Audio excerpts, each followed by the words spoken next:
Main Event Madness proudly presents, coming to you from the land down under, Sydney, Australia, and Naugatuck, Connecticut in the US of A.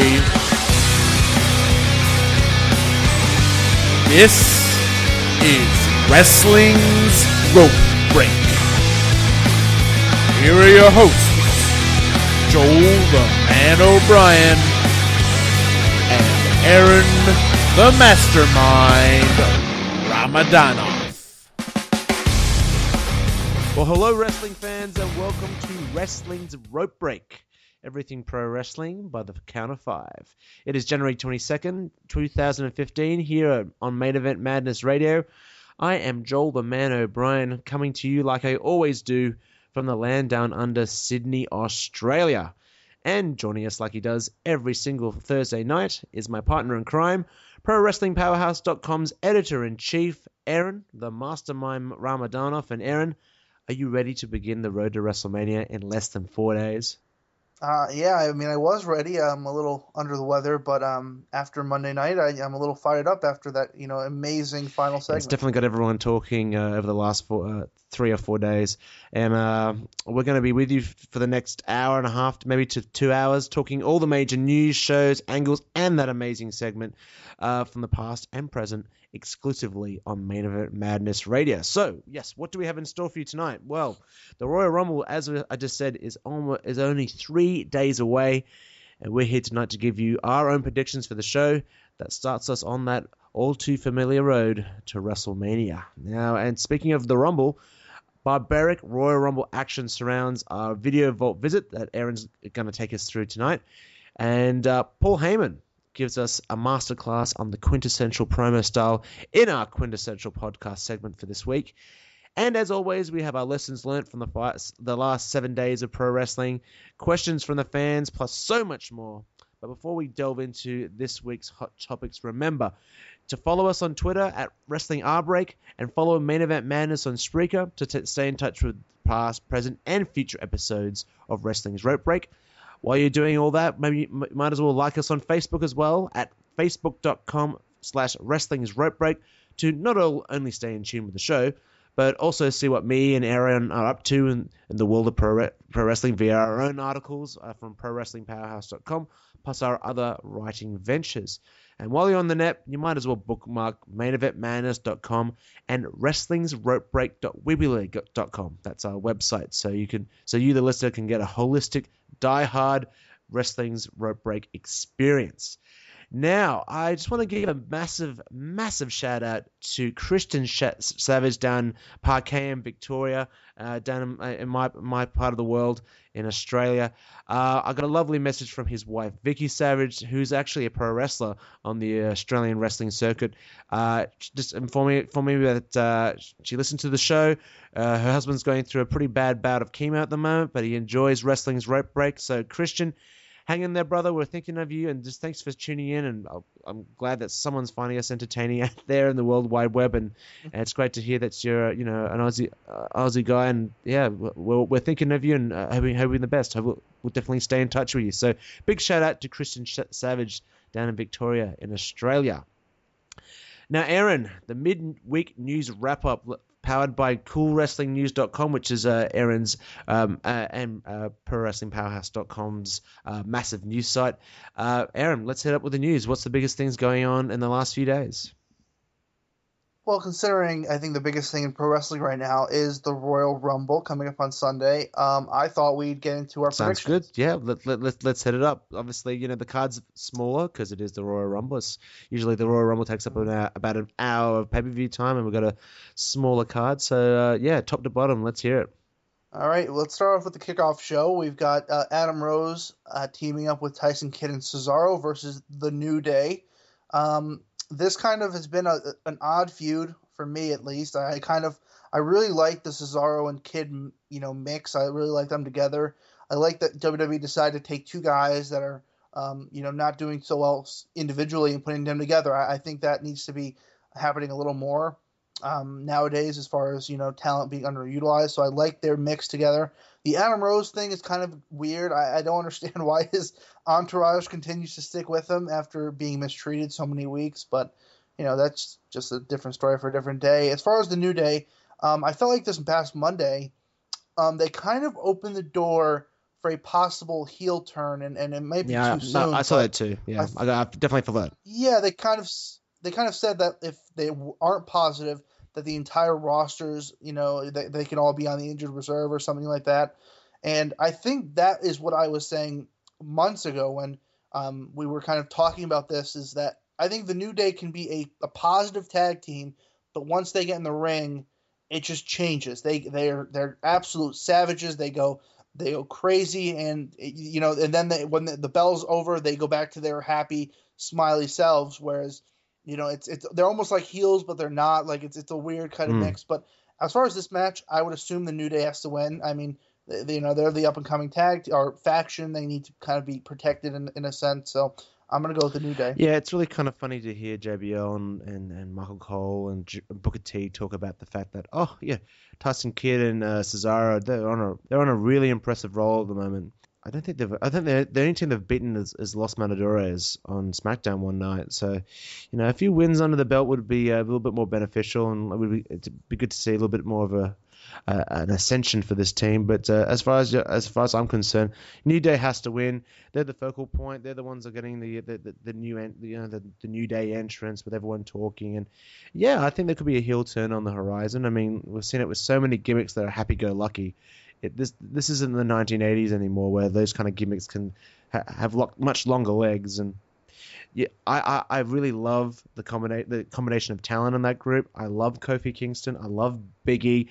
Big E should be much bigger, excuse the pun, than he already is, considering his size, his speed, and his amazing wrestling skills for only having a really short career in WWE and on the pro wrestling circuit. So yeah, New Day is my pick. Let's move on now to the New Age Outlaws versus the Ascension. Wow. This one's kind of been thrown together like out of nowhere, and I didn't even see it coming, especially after Raw. I thought that was just going to be the end of it, but I think this could be a really nice way for the Ascension to get their their payback or their revenge and kind of get put over by the New Age Outlaws. Yeah, I think that's the only thing you can really do with this group. If they go into this pay-per-view and get absolutely monstered by the New Age Outlaws, and the gimmick's dead. Like, that's exactly what I thought last Monday night on Raw. Like, after having all these guys just absolutely destroy them, the APA, the NWO, New Age Outlaws, the only way they can start redeeming themselves now is that now the joke's over. Now they need to just start destroying teams. And hey, they might as well destroy some legendary teams on the way through and have JBL start going, whoa, they actually beat the New Age Outlaws. I better shut the hell up. Because if they continue making them a joke, then the NXT graduates program, the way they kind of like introduce them into normal television, is just, it's failing in every way, shape, or form at the moment, and they really need to kind of like change the way they're doing it. But Ascension to win, I have faith that they're going to do this now. I think the joke's over. I hope to God it is, and I think Bill Shannon does too. I do too. I mean, I'm a big supporter of the Ascension, and after Monday, I was almost in shock because I couldn't believe how quickly they just disposed of the Ascension. So it's a little touch and go. We'll see how they kind of maneuver this. I think the Ascension have to look strong. I'm still not a fan of their finishing maneuver. I think that needs to be changed, or something needs to be done with that. Yeah, it's just so it doesn't fit them very well, and and the funniest thing was when they were in the ring with the NWO.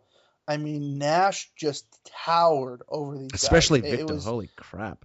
He looked at his my God, guy, and he's trying to do this like terrible promo. Oh, I don't understand why they let him talk for the group. I think Connor's a much better promo guy. Because I remember when Connor was actually on his own in NXT, when he was the Ascension himself. He called himself the Ascension. I didn't realize that.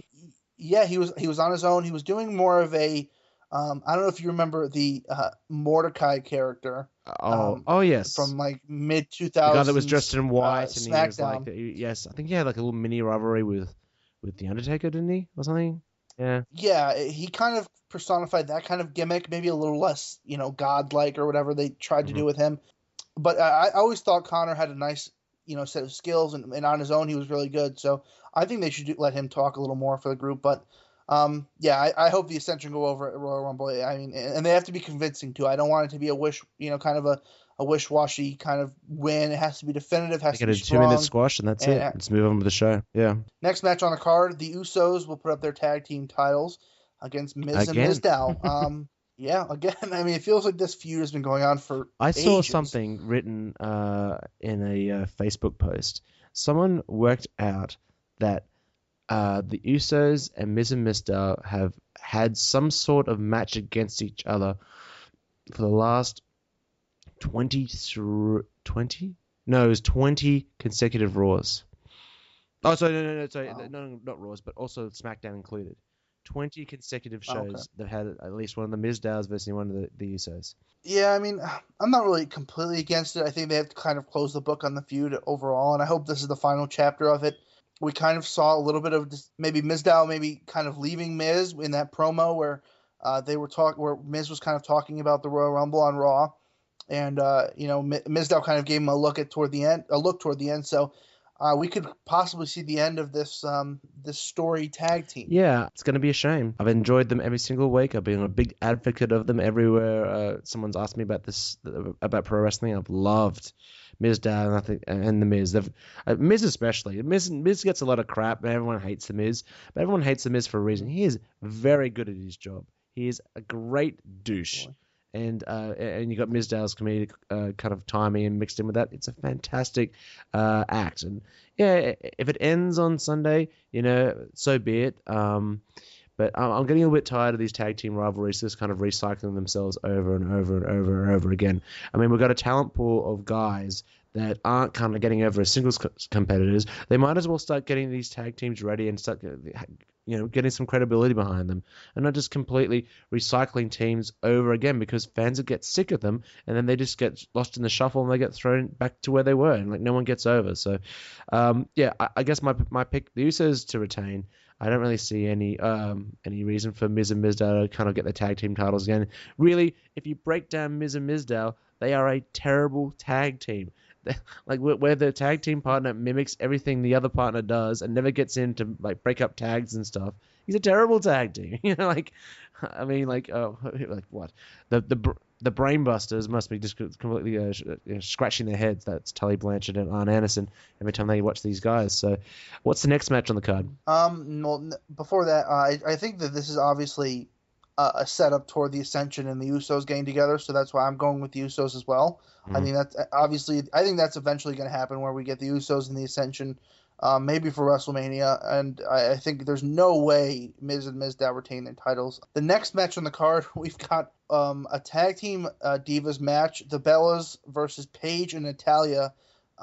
This has just kind of been a little weird for me, because I don't understand the Paige and Natalya connection. I don't understand what do they see? I don't understand what their common goal is. Okay, Aaron, listen.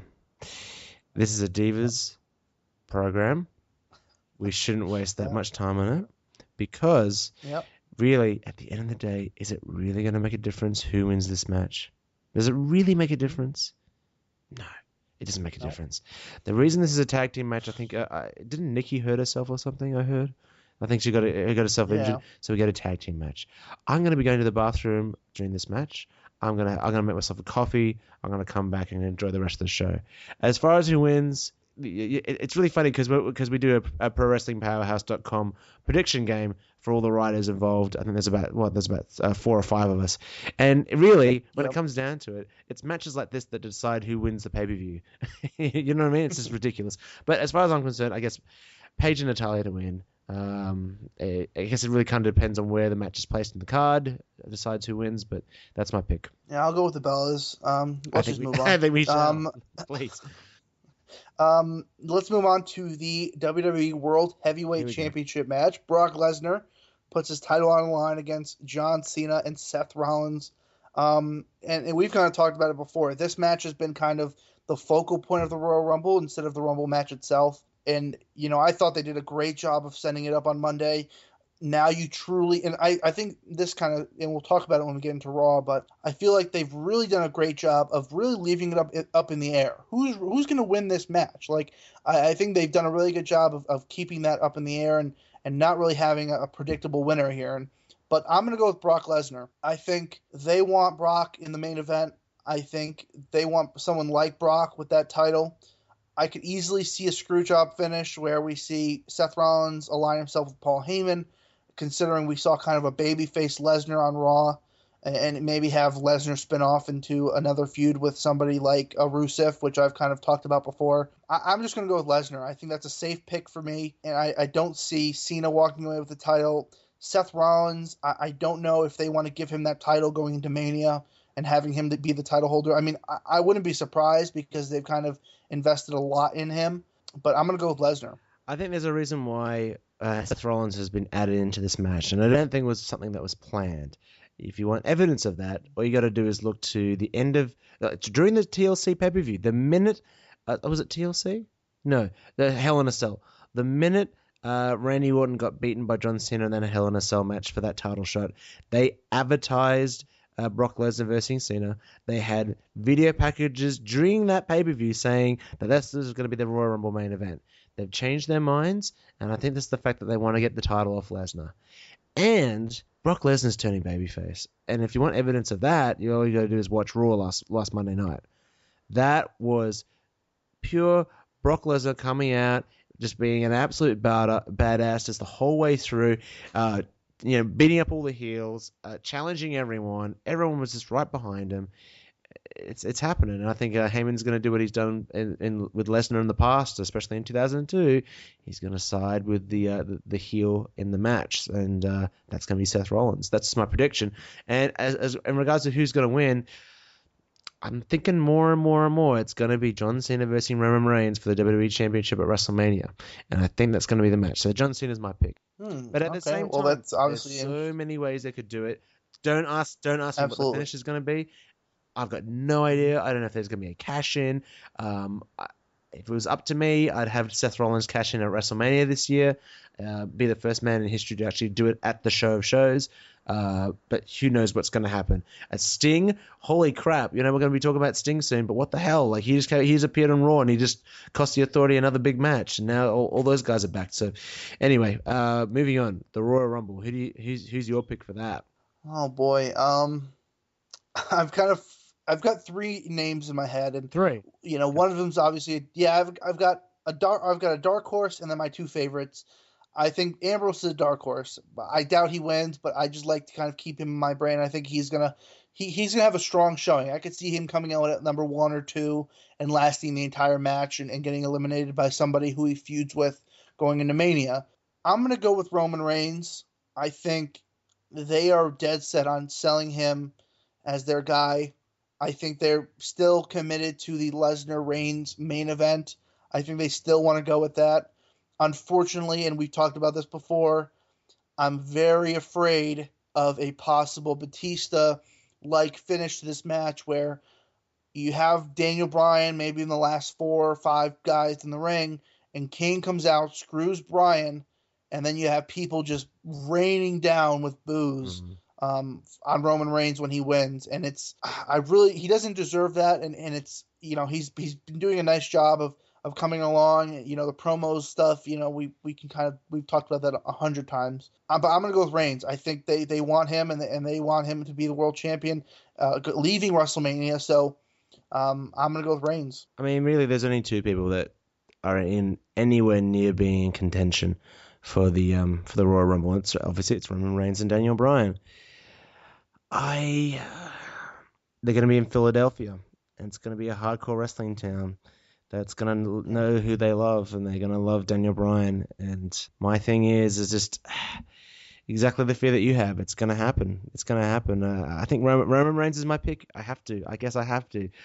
I will be cheering my ass off if Daniel Bryan and Roman Reigns are the final 2 in the Royal Rumble. It's going to be an amazing kind of sight. And I tell you, it's going to make for an interesting end to the Royal Rumble. If Daniel Bryan loses, where does he go? Like, honestly, where do you put Daniel Bryan if he's not going to be in the main event? Like, Dave Meltzer, I'm kind of with Dave Meltzer at the same time.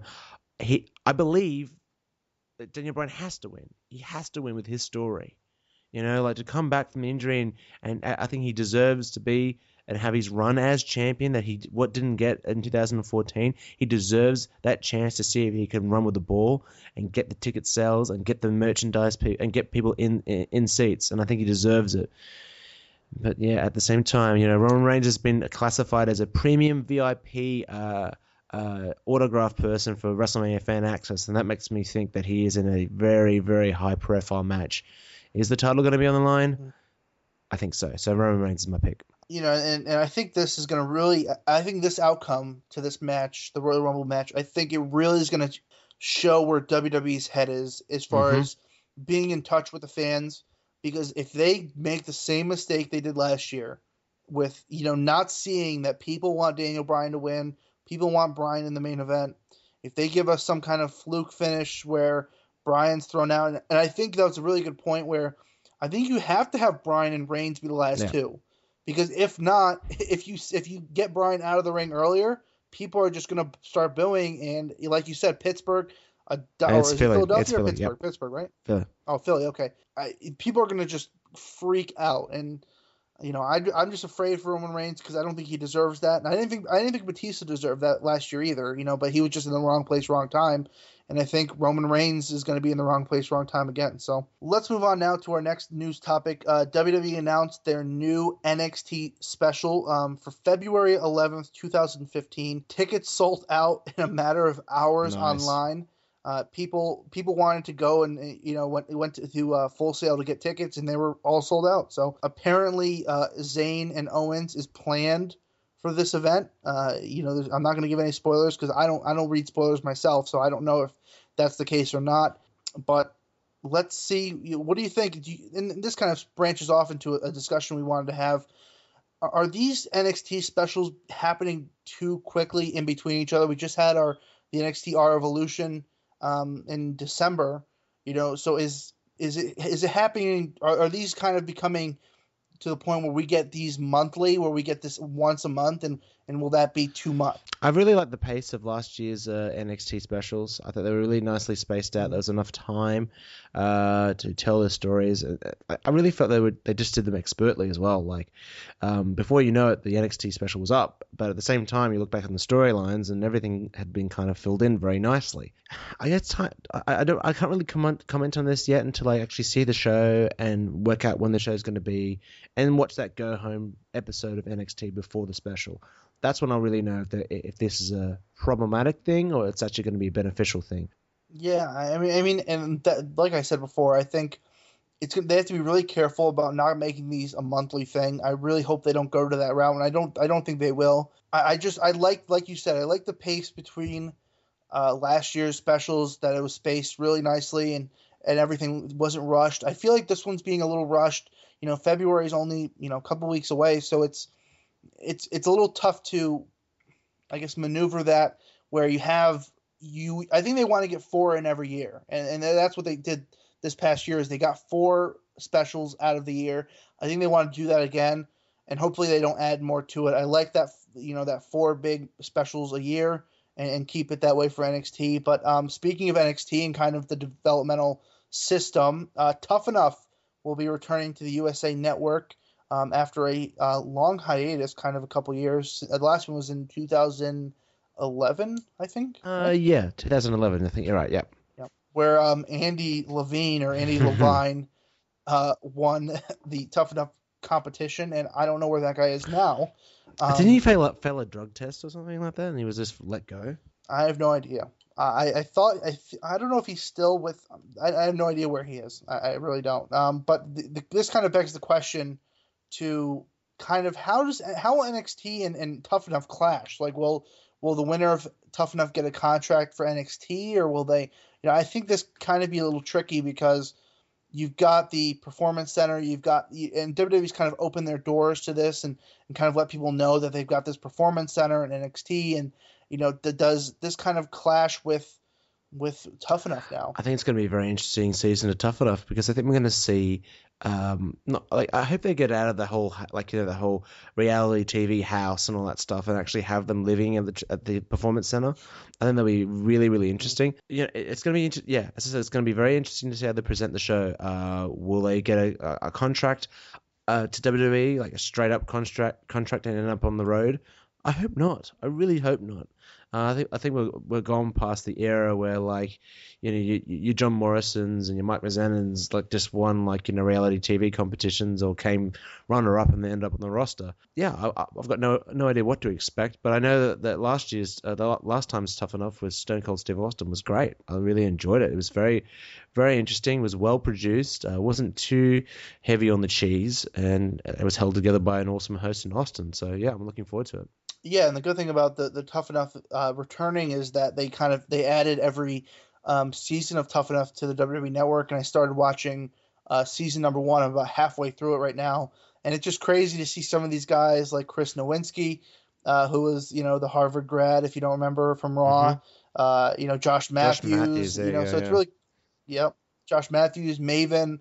A bunch of guys. It's Maven. Really cool. I really, really, really did like Maven. For those who don't know, he was a former high school teacher, became a pro wrestler, was famous for eliminating The Undertaker from the 2002 Royal Rumble, and he was a former hardcore champion and he actually defeated The Undertaker for that championship. So he's got a bit of credibility behind his name. Yeah, and unfortunately now I think he was battling some drug problems a couple years ago, and he entered the former WWE Superstar Rehabilitation Program that WWE offers, where if you're having a problem with addiction or whatever, you go to them, they'll put you in a program.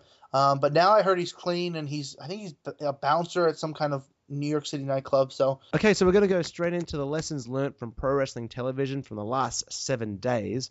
But before we do that, I know there's a lot of people out there that are getting sick of WWE, and they're already sick of TNA. Well, and if you liked or had a chance to watch the New Japan Pro Wrestling Wrestle Kingdom 9 show from a few weeks ago, well, there's an hour of pro wrestling television out there on the station called AXS, and it's called New Japan Pro Wrestling. Now, you can get that on the internet by typing in watchwrestling.ch on Google, and you'll be able to find the site right there. Every episode gets put up every single week. And what it is one classic match from the annals of New Japan Pro Wrestling history. Last week's match was from the Tokyo Dome 2013, and it was Hiroshi Tanahashi versus Okada for the IWGP World Heavyweight Championship. And the great thing is, it's done in English commentary by Josh Barnett and another guy that I don't know, and I'm going to learn his name very, very quickly because this is a show that I can easily watch.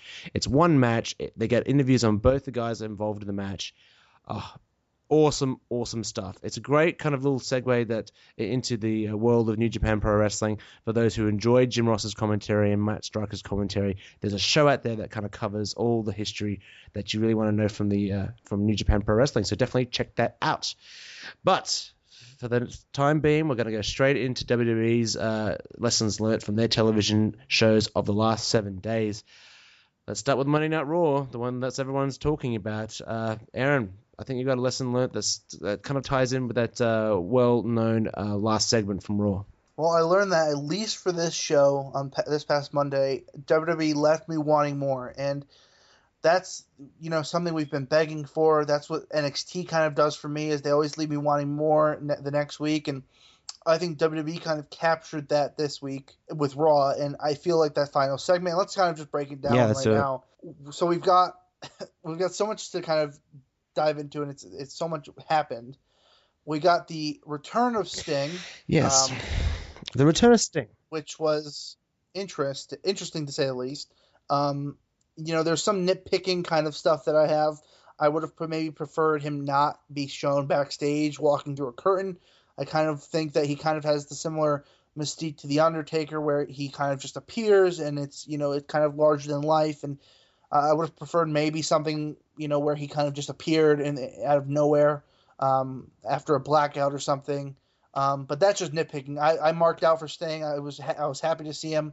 And, I loved the interaction with him and Hunter where Sting mouths to Hunter, "I That want was you," very and kind of unclear. pointed at him. I had to kind of like rewind it and check what he said because a very weird moment is where WWE production kind of misses a cue, and I kind of missed it there. So I want you. Okay, cool. Well, the challenge is the unwritten challenge is there for the Mania match, obviously. Yeah, I mean, and I think they kind of built it nicely, and I was talking to a friend of mine on Facebook, kind of saying that next week the build starts that match, and I'm not so sure about that. I think they're going to continue to do this up until maybe a couple weeks before Mania, because I think that there's only so much you can do with Sting and Triple H. They can only cut so many promos. So there's a lot of unwritten content for this rivalry yet. We don't know why Sting's here. We don't know how the Authority's going to play into this. Is he going to be like the Undertaker and do all these like mind games and all that kind of stuff? I hope not. I'm not really that familiar with Sting from WCW. I guess that's the Sting that they're going to kind of borrow off if they're going to kind of make a new character for the man they call Sting. And it left us wanting more because I want to know what the hell he was doing on the show and why he keeps interfering in the Authority's business. Are we going to get answers for that at the Royal Rumble? Or maybe, yeah, that's another possibility. How is Sting going to be kind of integrated into the Royal Rumble? As far as I was concerned, I marked out because it was just a crazy main event ending. But it was so wacky. It's like it comes up on the screen and he's staring somewhere, and I'm like, okay, cool. And they leave the camera on him for an uncomfortable amount of time, and then he turns around, goes backwards, and goes through a curtain. I'm like, what was he looking at? And then he comes out and it leads to the distraction, and that was fantastic. And okay, I understand. And then he just disappears. I just they didn't really kind of follow up on where he went. I don't know if that was another production smart by the production team. I'm not sure, but it was just odd. I it was cool, but it was just odd. And then we had Brock Lesnar come out. Let's just talk about him. What a show for this guy. I mean, he destroyed everybody, and it was just incredible to see him F5 somebody like Kane, who's easily 325, 350, and then F5 the Big Show, who's easily 450, and doing back to back. It's hard enough for somebody to pick up Show as it is, to pick up Big Show as it is, but to then pick up Kane and then the Big Show back to back is mind-blowingly strong, and I can't believe how much of a beast he really is. And I feel like this kind of, and I don't know if he's really going to become a babyface. I think Brock, I don't think you can label him as a heel or a babyface. Even his entire run in WWE has kind of been this badass monster that doesn't care about anybody, will beat up anybody, doesn't care if you're a heel, a babyface, whatever. And I think that's kind of the persona they're going to channel going forward if he sticks around.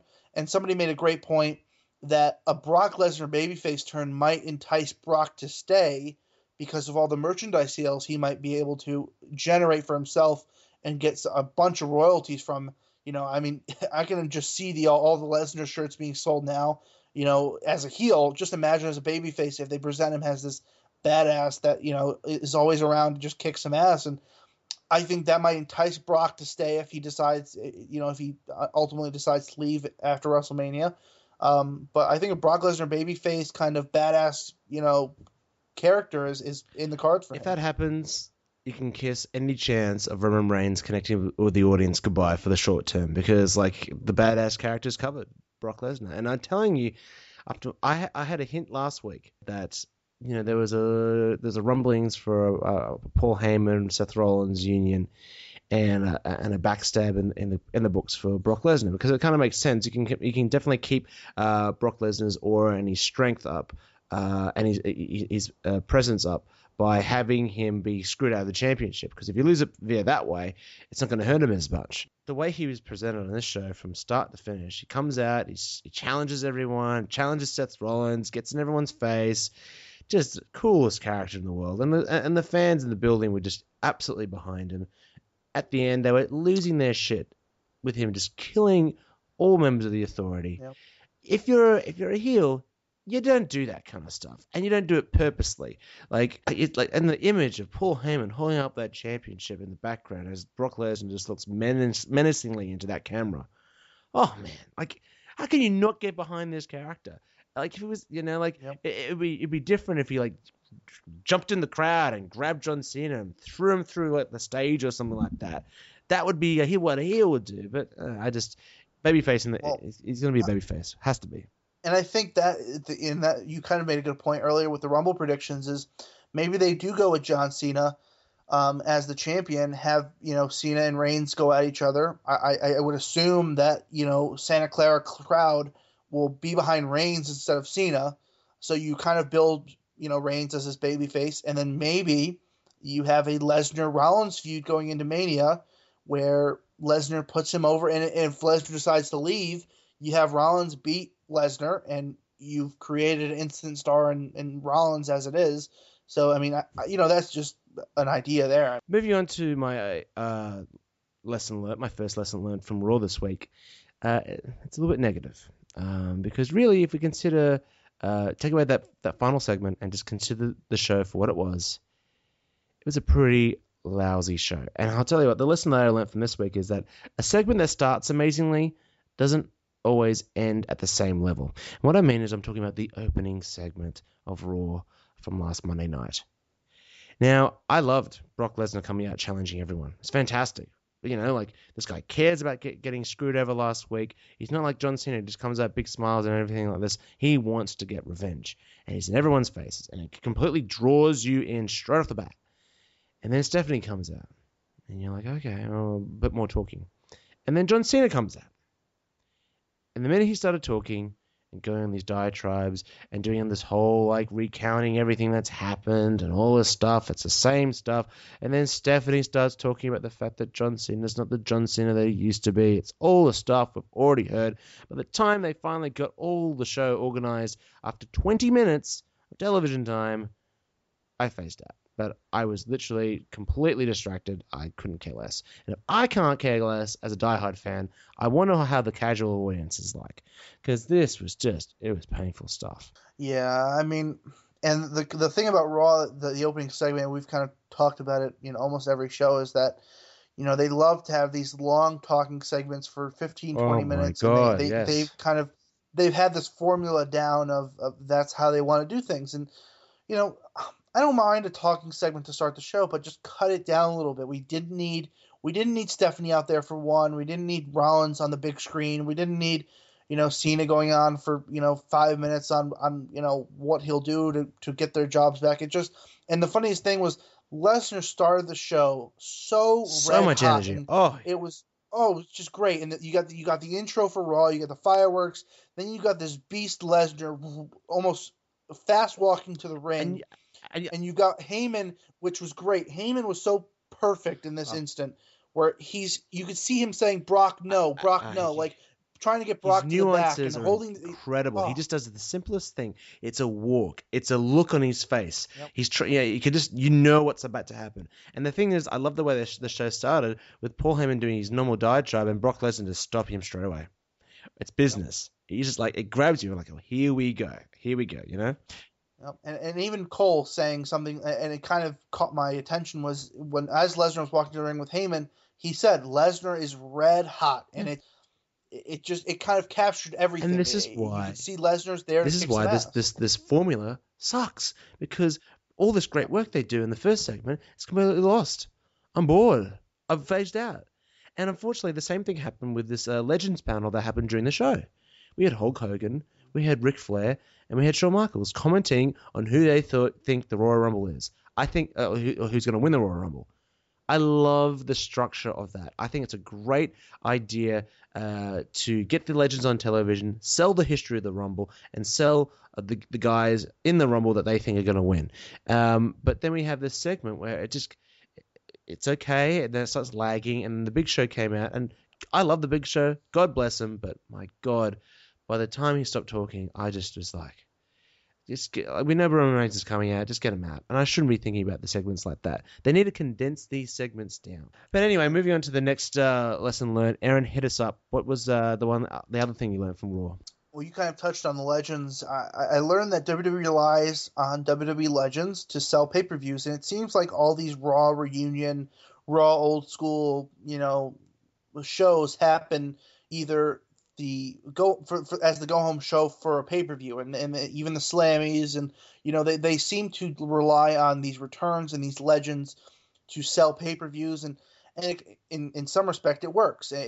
People come in perfect example, my brother's a casual fan. I told him who's going to be on the show this past Monday. He said, I'm definitely watching. Mm-hmm. If Hogan, the NWO, Michaels is there, I'm going to be watching. And he watched, and he was entertained by Mm-hmm. everything. So they do it. When they can incorporate the legends, like you said, into smart segments like they did on Monday, where they had the legends panel out there serving a purpose instead of just talking about the Rumble.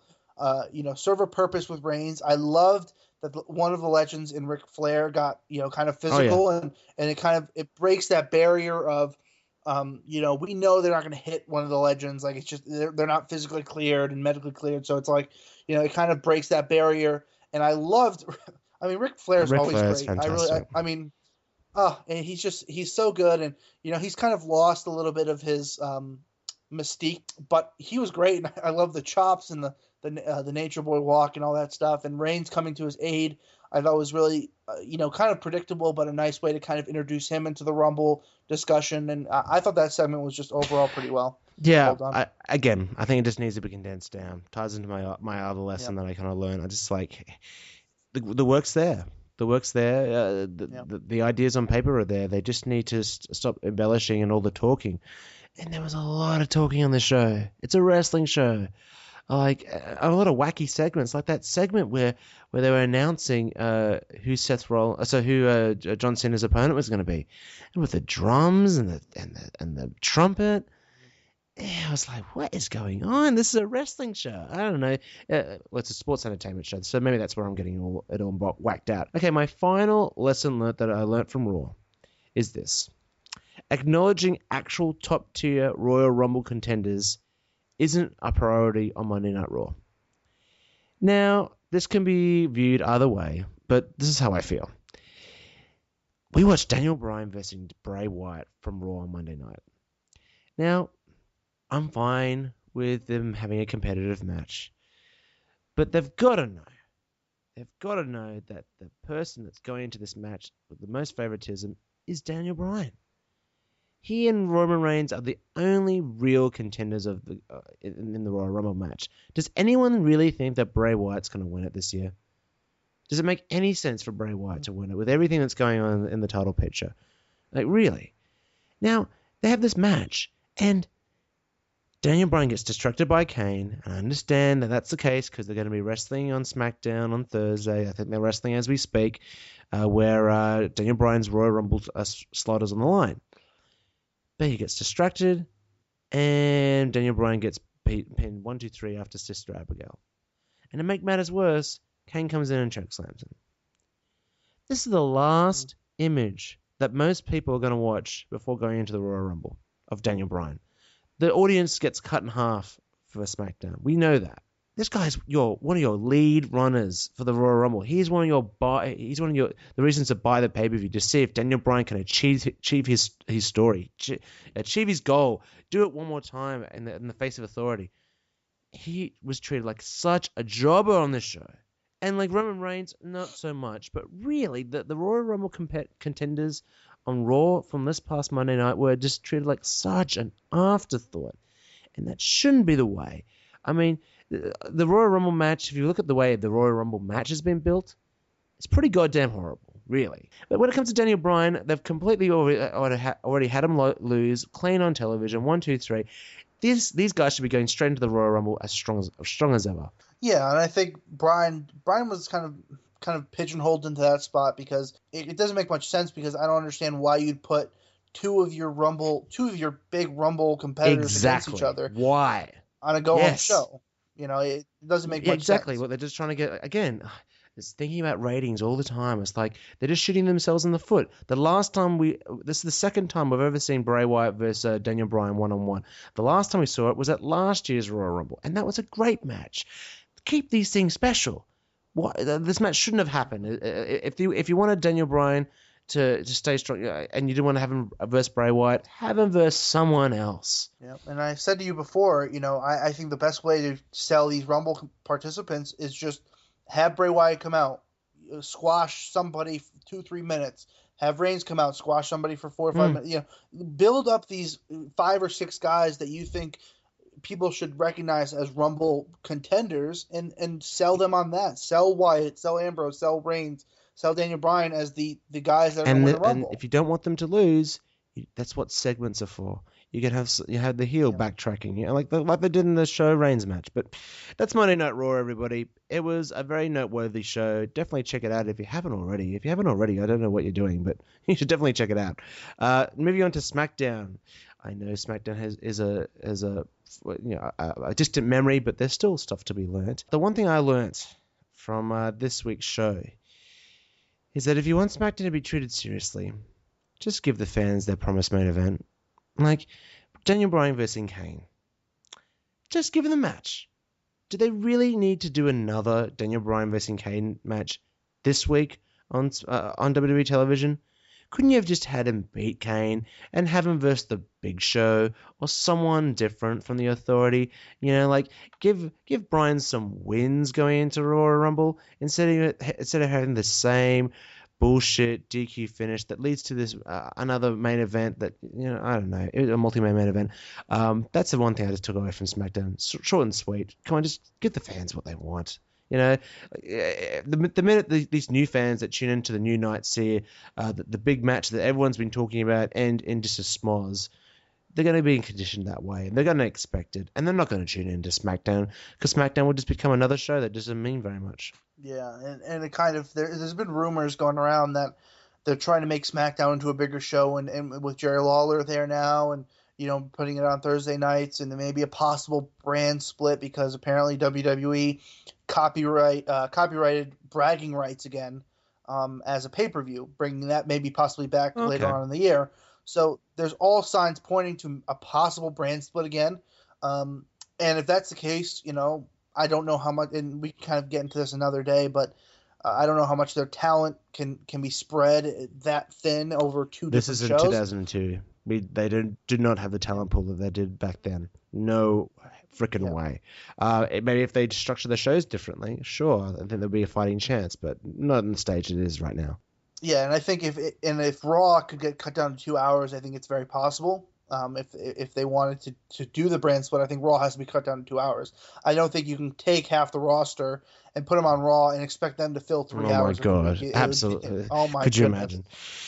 But as far as SmackDown goes, my point was I learned that it's really great to have Daniel Bryan back in action, back on the main roster. I mean, when I was sitting there watching Bryan kind of being featured throughout the show for SmackDown, I really was just happy for him to be back. I was sitting there and I was just thinking, I'm just glad he's back. Like the entire road he's traveled to get back, and it really didn't seem that way, but they truly missed him as a babyface.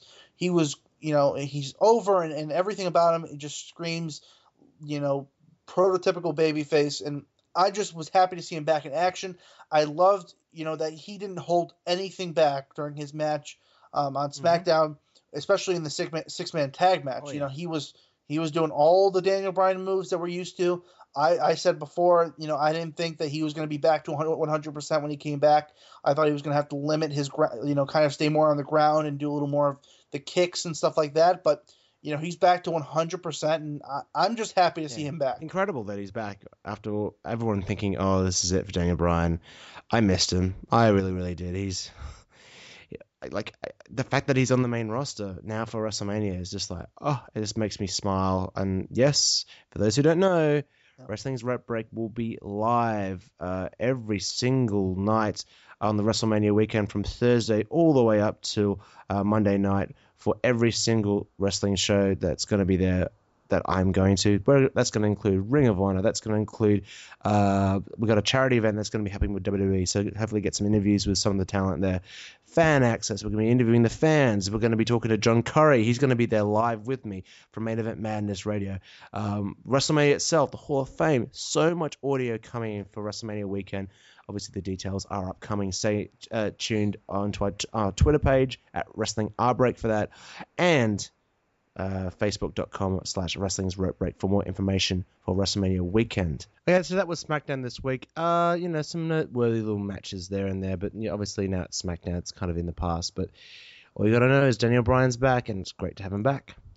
Okay, so NXT. Man, did this show fly by or what? This was a quick, great 40-so minutes of pro wrestling from WWE. Great stuff, as always.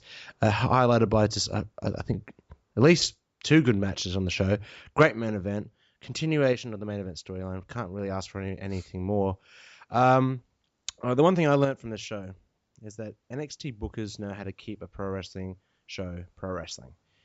Now, you look at Raw, it's talking all the time. And the action really kind of like goes to the wayside. But with this show, there's little talking. You got the commentators. They're good enough that they can tell the stories that need to be told in the ring, keep everything going up to date, tell all the stories. And I think the Finn Balor Tyson Kidd opener for the show was just a great example of that. Letting all the action do the talking instead of just having segments dedicated to everything that needs to be said. No opening segments, all based on talking. Getting into the wrestling, loved it. Yeah, and this we've talked about it before. This is the model that WWE or Raw should take as far as, opening the show with the fans, chanting NXT and going into a match. That's great. That's what it should be. And, like you said, the bookers know. And from what I understand, it's only 3 guys that kind of come up with the show every week. It's one writer. Apparently he's really good, and he's been kind of writing a lot of the stuff.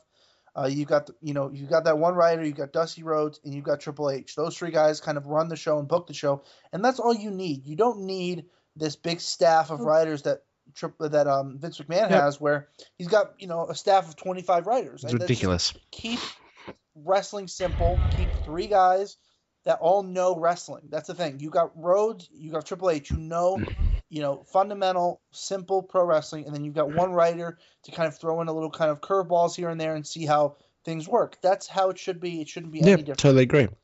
For me, my point was, and this might be a little unpopular, and we'll see how it goes, but I learned that I like Bull Dempsey way more than Baron Corbin, and I feel like Baron Corbin has become this kind of, I don't want to use the word overrated yet, but people kind of have been praising Baron Corbin as this, big guy that, looks great and all this stuff. Yeah, that's good and great. He's had 10-second matches every week, but I'm not sold on him yet. I don't feel like he has much talent as far as, being able to work a match. I mean, we, of course, haven't seen it, but from what I've seen from him and Bull Dempsey this past week on NXT, I felt like Bull Dempsey carried him a lot of that match. I feel like Bull was selling a lot of his moves. 90 seconds I went for. Well, yeah, I mean, he was selling everything for Baron Corbin, and Corbin wasn't really selling anything back. And Corbin was kind of stumbling over his own 2 feet and just kind of, it didn't click. And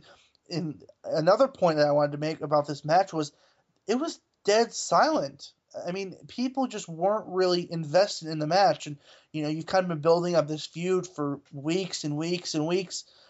And to have it come together finally, and people didn't really care. And I think that has a lot to do with, both guys, but I think it kind of falls on the shoulders of Baron Corbin as far as just there's really nothing to get invested in with him. I don't feel a connection. I don't feel anything why I should care about him. He's some guy that comes out every week, beats a jobber, and goes into the back.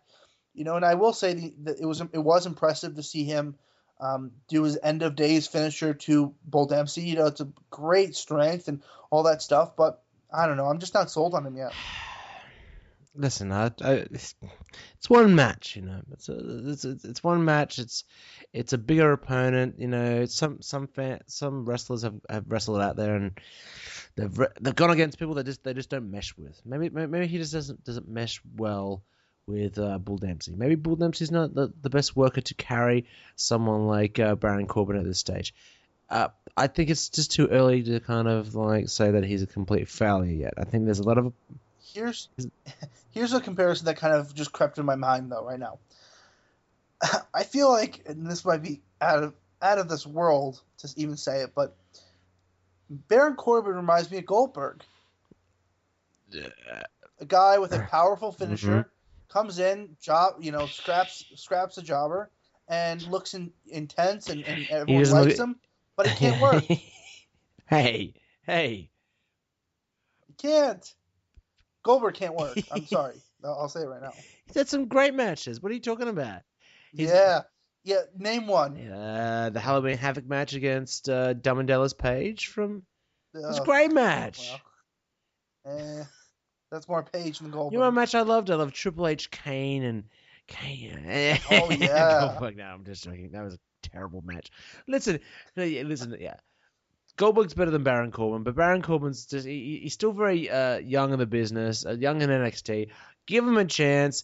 Yeah. He's got the look down pat. Let's just put everything else together. He's wrestling Bull. I don't want to get. Well, okay, cool. Then Aaron, listen. When he gets put up to the main roster and everyone goes ballistic for him, you're like, I thought he sucked back in NXT. Well, if it happens, it happens. We'll have to see what happens. That's a good joke. Well, we'll have to see. I'll put $30 in it right now. They'll end up on the main roster. Okay, well, I won't doubt that, but will he be successful? You just don't want to take a bet. There you go. No, he's going to be on the main roster, of course. The way they're building him up. It's okay. Well, if you don't take the bet, you don't have to take the bet. I guarantee you. Oh, how about this? When he does get on the main roster, I guarantee you, in a matter of a month, he will be in the same boat as Adam Rose and Bo Dallas, and even the Ascension. Well, I can't bet against that because the track record right now proves you completely and utterly 100% right. So, exactly. WWE, I tell you what. Thank God there's other alternatives like New Japan Pro Wrestling on AXX. Everyone should be watching that. So, yes, that's NXT. Do check out Adrian Neville versus Sami Zayn from last Thursday night. Great match.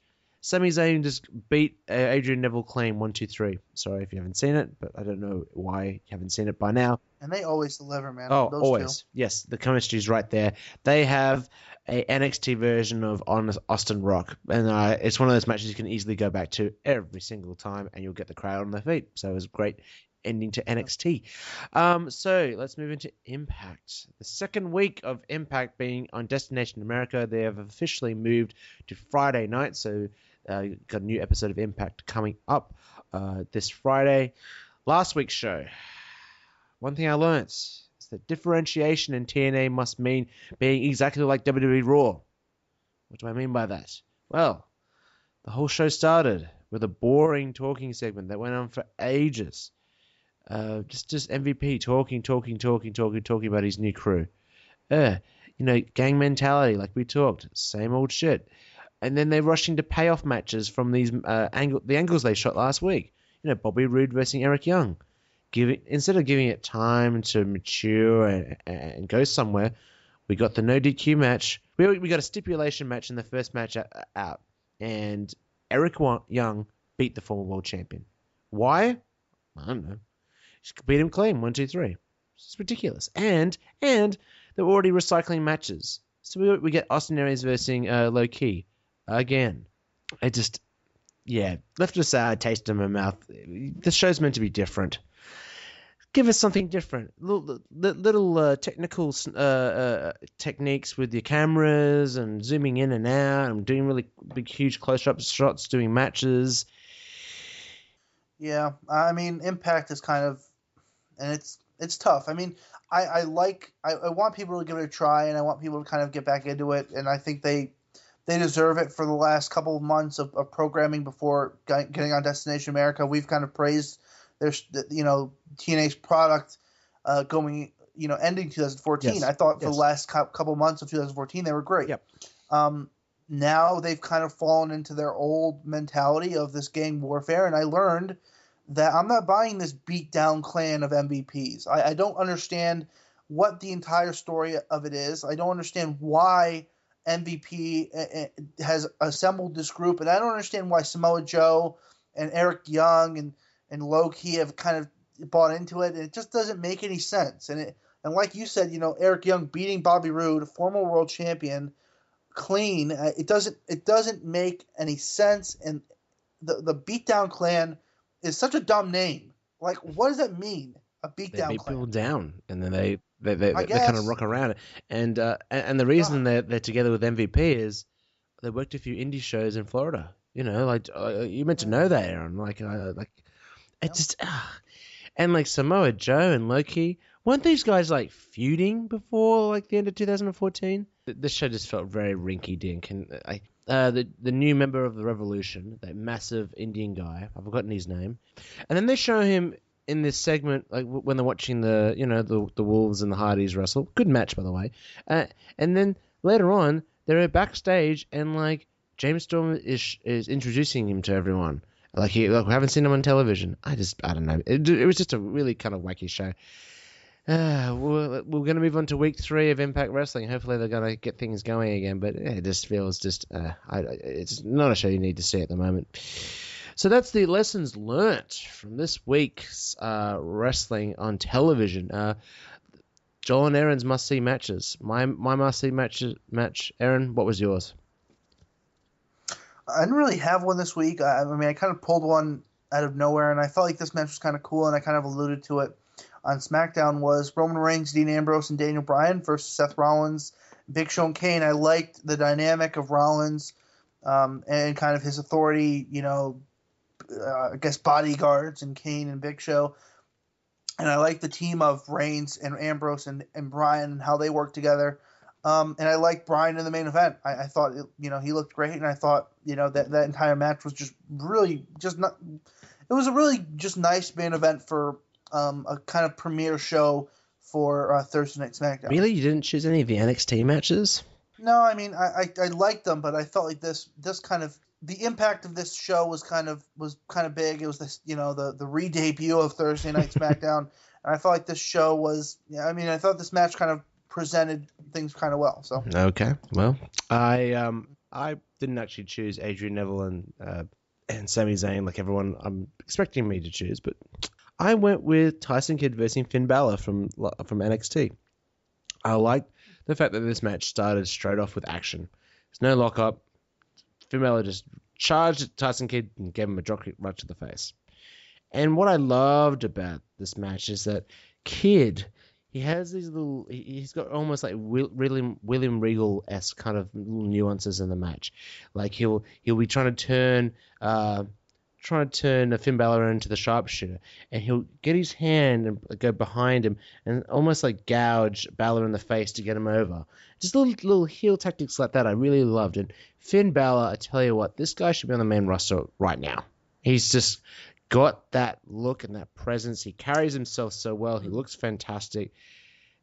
Give this guy a few more months in NXT and then send him up to the main roster. I think he's that ready. I thought it was a really good showing for him. And that's our must-see matches of the week. And do check them out. I'm sure they'll be up on Facebook or YouTube. Okay, so we're going to take a quick commercial break. When we come back, Eron has our Video Vault Visit match ready to go, and something tells me it's going to have a little bit of a Royal Rumble feel as we're on the road to the Royal Rumble, so stay with us. So you're cruising around the internet looking for some entertainment. What if I told you there's a hard-hitting, fresh, and opinionated podcast out there covering everything from WWE and TNA to the NFL, the NBA, and MLB? Well, that's reality. Main Event Madness is here. Don't miss us every week on MainEventMadness.com as well as on TuneIn Radio and Stitcher.com.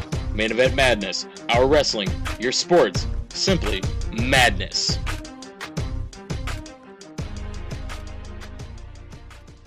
Okay, welcome back to Wrestling's Rope Break. MainEventMadness.com. Do check it out if you haven't already. John Curry and Alfonso Marion really got a great show going on there. It's our father's show, and thank you so much, John and Al, for having us on Main Event Madness Radio. Okay, so the Video Vault Visit, it's going to be Aaron's next 2 weeks. He's going to be doing the Video Vault Visit and Why It Worked next week. But we're going to do the match from the vault. So just, Aaron, run us through it. What is it this week? All right. This week, like you said, I kind of picked something from the Royal Rumble, and I went with Triple H versus Cactus Jack from Royal Rumble 2000 street fight for the WWE Championship. And, this match kind of has a special place in my heart because, of course, I love Triple H and I love Cactus Jack. So, and the story building up to this was kind of, if you're not familiar with it, Hunter and Stephanie McMahon kind of began their McMahon-Helmsley era power struggle where they were kind of taking over and they ended up firing Mick Foley from the main roster.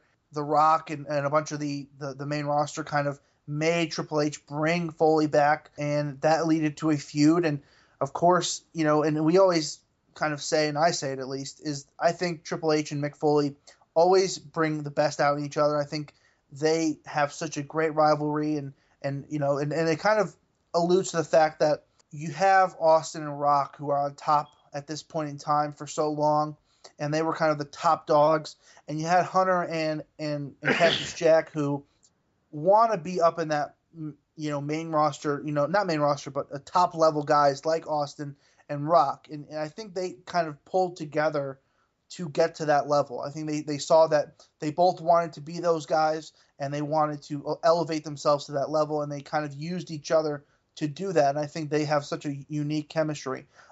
Going into the match, of course, Foley being the fan favorite in New York City, and one of the best kind of lines that Triple H kind of delved out was, during the promo package was, "Your blood will stain New York City," and that kind of sets the tone for this match in general. I mean, this match was bloody, was brutal. You had thumbtacks, you had barbed wire, you had 2x4s, chairs, handcuffs, everything imaginable was involved in this match.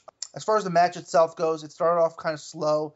Both men kind of took the same amount of punishment, as far as, Triple H getting busted open early with the barbed wire, getting put through a table, all this different stuff. Of course, Mick Foley going through thumbtacks and all that stuff. And one of the best things about this match, and one of the great things about Mick Foley in general, one of the spots is, you have Mick Foley in the aisle, handcuffed, with Triple H about to hit him with a chair, and the camera kind of closes up on Mick Foley's face, and you can see Mick Foley kind of screaming and yelling, "Go ahead, do it, hit me," and Jim Ross and Jerry Lawler kind of feeding into it, and it's such a great moment in that match. And of course, then The Rock comes in and kind of releases Mick Foley, if you kind of remember that match, and it leads to a pedigree. One time toward the end, a pedigree doesn't put Mick Foley away. Then Triple H lines him up and pedigrees him through thumbtacks, and then finally gets the victory. I mean, you can't think of a better, bloodier match, brutal, everything involved, great from both guys, and it kind of cemented both guys' legacy, especially Triple H going into the new decade. Of course, Triple H, winning multiple world titles going into the 2000s. I felt like this kind of cemented him as a main event player, proving himself to the New York City fans, proving himself to the WWE fans, and kind of cementing himself as a top-tier main eventer.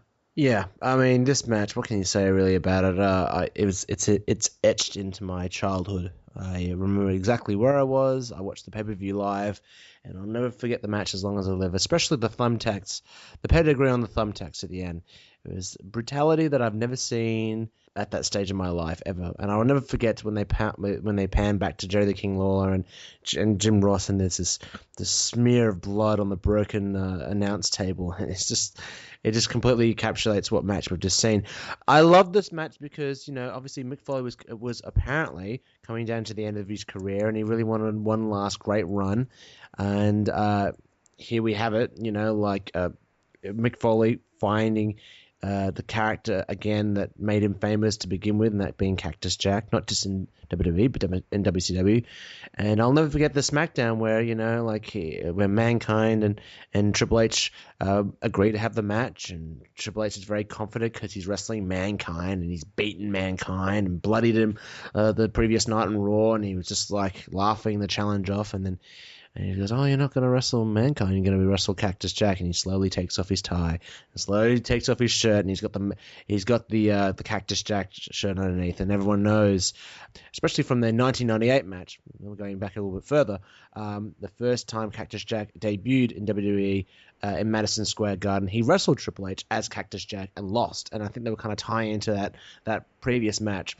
Listen, if you haven't seen this match, go out of your way to see it.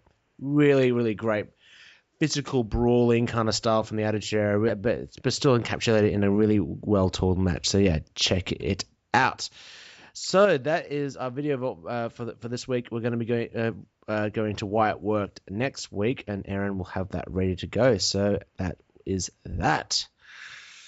The Quintessential Podcast. We're going to move straight into our podcast of the week. This week is the Steve Austin Show with special guest Paul E. Heyman. Now, this is must listen for any Paul E. Heyman fan out there. A really, really great in-depth interview getting into all the facets of Heyman's career. But we're going to focus on one particular part of the interview, and that's talking about Heyman's promos and Heyman's promo style. So the first little excerpt that we have here for you guys to listen to, we'll discuss it afterwards, is kind of discussing whether or not Paul Heyman has his promos scripted. Obviously, we know for a fact that most of the WWE superstars upcoming have their promos written on a piece of paper for them to read word by word. Obviously, Heyman is cut from a different thread. So let's just find out if he actually gets his promos scripted or not. I'm afforded the opportunity to cut my own promos. I know the concept that we're going after. I pretty much know the storyline. But the rest has been, fortunately, up to me because I haven't screwed it up yet. And you know this as well as I do. Vince will give you enough rope to hang yourself. And the first time I screw the pooch, the first time I don't live up to his expectations or the audience's expectations with my description of Brock Lesnar or John Cena or the storyline that we're involved in, will be the last time I'm afforded that opportunity. I approach every Monday Night Raw as my audition to be on the program the next week. And if you take that attitude going into it, I think you will drive yourself to your best work ever. Because it's a fact. It is only an audition for next week. You know how fast it can all be taken away from you. You have to live up to your own hype, the audience's expectations, and Vince's expectations. There you go. Like, there's obviously a lot of things to talk about here. But Eron, obviously the question I want to ask you is that should up-and-comers who aren't as gifted as say Paul Heyman on the mic, should they be given more leeway when it comes to what Paul Heyman's talking about in regards to freedom and having that kind of like, enough rope to hang themselves? Absolutely. Absolutely 100%. I think everybody that gets to cut a promo like Paul Heyman and kind of be given 5-10 minutes to cut a promo on whatever should be given the right or the opportunity or to prove themselves. How do you know somebody can't cut a promo unless you hear them cut a promo? And it kind of goes to Vince McMahon allowing some guys to have some free reign, like a Paul Heyman. I would assume Hunter and Triple H and Stephanie McMahon have that privilege. I've heard that Dean Ambrose and Bray Wyatt have that privilege of being able to kind of get some bullet points and then write their own material. So I don't understand why somebody like Reigns, who we talked about before, just let him say, Roman, you can cut your own promo this Monday. You come up with the words.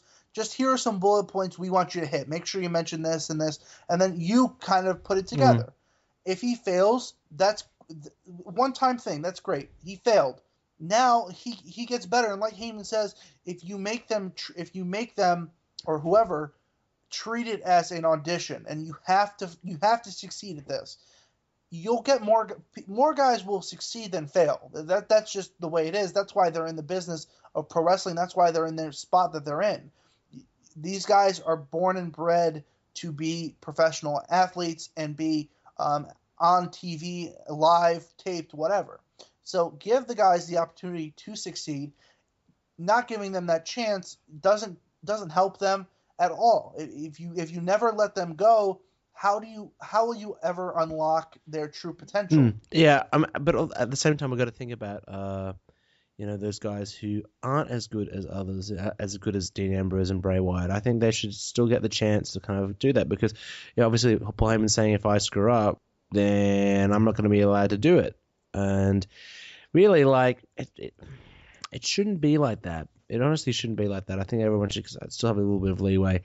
Be it on house shows, be it somewhere else, be in front of a camera. They should have that kind of freedom to cut it because, that's the only way that we're going to get natural characters here in 2015. But we're going to move on to the other excerpt. And it's really interesting because Paul Heyman kind of summarizes the obligations that he believes he has to the audience and to the company as a performer. So let's have a listen to that. Yeah, I'm trying to give like a symphony here. I'm trying to give these promos chapters. I want to tell a story, and I feel that it's my obligation and my responsibility to, number one, because nobody else is doing it. Number two, I'm trying to give you as many reasons to buy. Ultimately, my job is to be a salesman. I'm a salesman. I need to sell you on a match. I need to sell you on a storyline. I haven't done the second promo after SummerSlam yet. We've only done one. Right. I thought my responsibility the first Monday after SummerSlam was to sell the audience on John Cena as much as it was to sell you on Brock Lesnar's accomplishments, me being the greatest advocate of all time, go by the WWE Network. Hey, Night of Champions is coming up, and I want to put that in your head. The only line I had really about Brock that I had in my mind before I went out there was the same beating that John Cena took awaits anybody that tries to take the WWE title away from Brock Lesnar. Because, and then I don't even remember the line that I said because, the beast will lay wreckage. But I remember wanting to say, and that makes Brock Lesnar's title defenses not only must see, but can't miss. So I figure with that one line, I've sold you on Brock Lesnar, which is my responsibility. Right. And I also thought it was my obligation in terms of WWE to sell the audience on John Cena. Because we're not going to sell as many T-shirts as John Cena. We're not going to sell as many tickets to live events as John Cena because he's doing the live events. Brock and I aren't. So in terms of being a salesman, we better promote John Cena or the company is screwed. So I look at these promos as, what am I selling? What's my responsibility? How can I do it in an entertaining fashion that if you're only going to watch me once, when it's over, you're going to say, wow, that guy entertained me. And if you aren't paying attention to the words that I'm saying, I want to entice you to buy the WWE Network. Okay, so a lot of things to be considered in any kind of promo, and Heyman kind of really summarizes the inner workings of his mind with regards to the SummerSlam 2014 program that Brock Lesnar and John Cena had. For those who have not seen it, again, I don't know what you're doing because you should. But the question I've got for you, Eron, is this laundry list of things to remember for new talent near impossible to master in 2015 or in pro wrestling anywhere in the globe? Impossible might not be a word I would use. Maybe difficult or and Heyman's kind of a one in a lifetime kind of guy, and just hearing him talk, I get like kind of incensed in what he says, and I kind of just sit there and I just listen, and he has that ability to make you listen, and that's one of his strengths, is that he's, like he said, he's a salesman. He's able to sell you on anything he puts his mind to. Not every talent on the main roster has that ability, unfortunately, and I think he's developed that talent over time because he's been given opportunities to sell you on things, and like he said, Vince will cut him off when he doesn't do his job anymore, and when he's not selling things as he should be. So I think that kind of speaks to how great Paul Heyman is, not to how the main roster can't do it, but how Paul Heyman is so great at it that he's kind of in a class of his own as far as selling things. Yeah. That's the thing. Like, I think some of the talent these days kind of gets overwhelmed with everything they've got to do. We see it not just in the promos, but we also see it in the commentary desk. Legends of the business come into that commentary desk and they're overwhelmed with everything they've got to mention. They've got to, the network. It's not just about that. They've got to try and sell us on the story, the characters, and all that stuff. And I think the same thing goes for promos these days. It's now we've got to talk about the network. We've got to think about the pay-per-view. We've got to try and sell the merchandise. We've got to try and tie this all into a promo that is easy to understand, entertaining, and informative. And maybe that's why they write their promos these days, because they just don't have faith in the the performers. I'm talking about the ones that aren't as good as Bray Wyatt or Triple H or Ric Flair or anything like that. And I think that's the difference. And I think these obligations need to be taught from the get-go. And I'm sure they're doing something like this in NXT. But there shouldn't be a style of doing it. I think a style needs to be kind of created by the person themselves. But the last excerpt that I have for you today is another list of things that I think Heyman kind of makes important to consider when doing promos and being a performer in general. And I think by taking these points into consideration, it can make the simplest of performers better. So let's have a listen to it. You're always interested in the reasons about everything but the happening, but why, how, and the circumstances. Yeah, I've always been more fascinated by that. Whether that makes me a writer, a director, a producer more than a performer, I don't know. But I've been more fascinated by, well, how do you rent the arena? Who puts up the lights? What's the right mix of the sound? What's the first match as opposed to the third match, and why would you put this match on first instead of third, and why would you put this match on third instead of first? How do you determine that this is the main event? How do you determine if a main event is worth 2 runs at the Garden, or do you go to the cage match for 3? I've always been fascinated by stuff like that. I've just being able to go out there and do it is a joy for me now. But to understand how to do it, don't you really need to know everything? It's like race car drivers.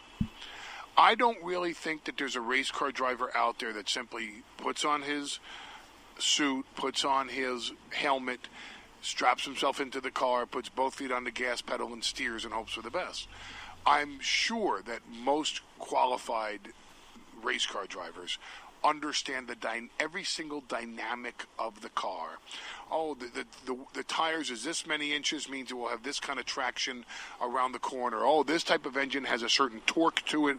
When I get into second gear and I shift into third, it's a different type of shifting from second to third, then downshifting from third to second. They understand the dynamics of the car. It's not just top speed and hit the corner at a certain angle. And in order to do promos right, it's taken me 30-something years to learn this business. And for people who keep telling me that I'm hitting my stride, it's the best work of my career, it's because it's taken me this long to learn how to do it right. It's taken me 30 years to get it right. There's no doubt about that. Eron, does understanding every facet of the business make you as good as Paul Heyman down the line, or does this overwhelm more than it enhances other people?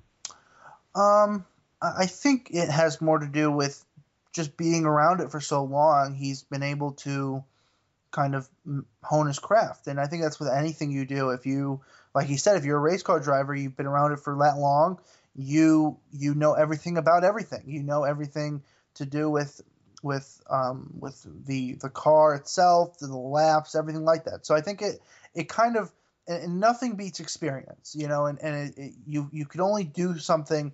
You could do something once, but to do it over and over again, you gain a certain sense of just knowledge of what you're doing. Heyman's probably cut thousands of promos, and to the point where he's gotten to the point where he can just come out there and kind of have a general idea of what he's saying. It kind of just speaks to, once again, how truly great of a promo guy he is. He's an incredible performer, and I think that's the thing again. It's like, is what Vince McMahon said in that Steve Austin podcast true? Is there a lot of millennials that are kind of just cruising and they're not really taking the steps that Heyman did to get better? Are they kind of just like, just spinning their wheels and stuff like that? And I think Heyman does have a point, knowing all these different facets of the business and understanding your audiences better and understanding the buildings that you go to and the crowds you're going to get involved in and the way the segments work. I think that does definitely help make you a better promo down the line. I just wish there was more Paul Heymans out there. I think that's the thing we can definitely take away from this little interview that was done by Steve Austin. Listen, check it out on Podcast One. It's up there on iTunes. So easy to subscribe to the Steve Austin Show, plus Talkers Jericho, plus the Ross Report. It's all up there for you guys to listen to. So definitely check that out. That's Paul Heyman this week on the Quintessential Podcast. Okay, so unfortunately we're going to be getting rid of the questions from the fan section, but we're going to be blending some idea into it for our spotlight question of the week. This is the one that we ask you, the fans, to send us your responses via Twitter, via Facebook, that being at Wrestling Break on Twitter, that being facebook.com/wrestlingsropebreak on Facebook. So this week's question is, Eron? This week's question is, what is your favorite Royal Rumble moment? Tell us, Eron. Let's get the people thinking about what their favorite Royal Rumble moment is. I've got a couple. I mean, I've always liked Edge's return in 2010 to win the Rumble. Who can forget Vince McMahon tearing both quads walking to the ring in 2005? Never, ever forget that. But my favorite is probably Triple H winning the Rumble in 2004. Surprise. Yeah, that was the one where Mr. Perfect came in. It was awesome. I remember him turning in. That was awesome. I guess my favorite Royal Rumble moment was coming down to Shawn Michaels and The Undertaker. That whole build in 2000, I think it was 2007, building up the fact that Undertaker was coming in at number 30, and the fact that Shawn Michaels was in his hometown of San Antonio, Texas, and the fact that it came down. They had this most amazing, almost like a precursor for what the WrestleMania 25 match was going to be many years down the line. And they had this, probably the best ending to a Royal Rumble ever. And obviously Shawn Michaels lost in his hometown, keeping that gimmick alive of how the hometown hero always kind of loses in WWE for some reason. But yeah, fantastic moment. That's my favorite moment. What is your favorite Royal Rumble moment? Give us some answers. Tell us what you think. Get in touch with us on Twitter at Wrestling Break. And on Facebook at facebook.com/wrestlingsropebreak. We'll get a discussion going, and the best ones we'll tell the rest of the audience next week. So thanks for that. That's our spotlight question for the week. Okay, well, that's all we have time for tonight. Thank you so much for joining us wherever you may be around the globe. And Eron, I hope you have a fantastic week. I hope you do too, and I hope everyone enjoys the Royal Rumble. I know I will. Most likely one of us will be doing live tweets or something involving the Royal Rumble on the show. Head on over to Wrestling Break for that, and let's get into some good Royal Rumble discussions on the day of the Rumble. Okay, so thanks very much for listening. We'll catch you on next week's Wrestling's Rope Break next Thursday at 8 p.m. Eastern to break down the fallout of the Royal Rumble plus so much more. And, of course, that's all exclusive on Main Event Madness Radio. Thanks for downloading Wrestling's Rope Break. Want to keep up to date with future episodes of the show? Answer our weekly questions, interact with Joel or Eron, or just go somewhere to discuss good old pro wrestling. It's easy. Start by following us on Twitter at Wrestling Break. Then like us on Facebook at facebook.com/wrestlingsropebreak. Finally, bookmark and visit our website at www.wrestlingsropebreak.weebly.com. Wrestling's Rope Break. Everything pro wrestling by the count of 5. We will see you next week.